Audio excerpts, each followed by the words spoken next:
I know I feel like I talk about composting all the time, but if you're a gardener, you have animals, and you spend a lot of time in your kitchen, you generate a ton of kitchen scraps. So you're probably doing some sort of composting. Let me show you all the different ways there is to compost, whether you have a big space or a small space. First, we're gonna start off with, I have one that sits on the back of my counter. This one here, I usually will fill it up and then I take it outside. Let me show you where I take that. I have this one, which is a large tumbler. This is where I used to dump all of mine. It has two compartments, one that you will add stuff to. Then when it's full, you flip it around and it's got this little plus sign and a clock.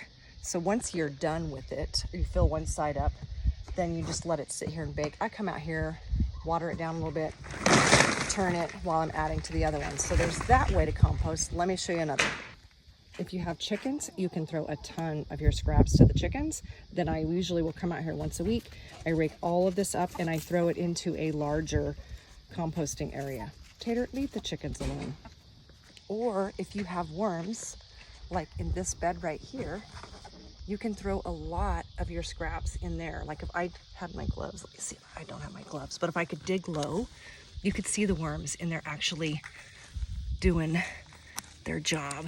Let me see if I can find a handful of them. Of course, there's not any handy. I throw cardboard in there, I throw my scraps in there, but then I have one more way. Oh, actually two, let me show you.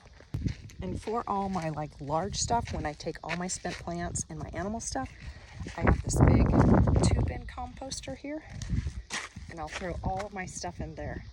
And then I take a pitchfork, I don't know, every couple of weeks, turn it, wet it, so it will, you know, kind of do its thing and bake. And then what I'll usually do is at the beginning of this new season for gardening, I'll add all of that to my beds.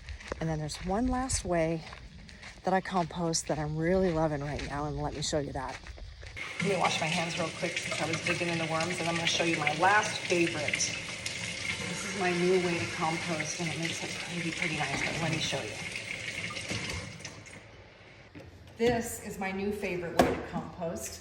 Ego Garden was kind enough to send this to me, but you can fill this with all of your kitchen scraps, fruits, veggies, coffee, tea grounds, and within 24 hours, you're gonna have a compost that looks like this. I just ran it, and look at this. Look how beautiful that is. You can use this as an amendment in your garden, or feed it to your worms, or throw it to your existing compost. I just wanted to show you all the different ways there is to compost. There's not a right way or a wrong way. There's so many different ways, whether you live in a small space or a large space, or you have a ton of compost, or even you just generate only a few kitchen scraps. There's tons of ways you can compost.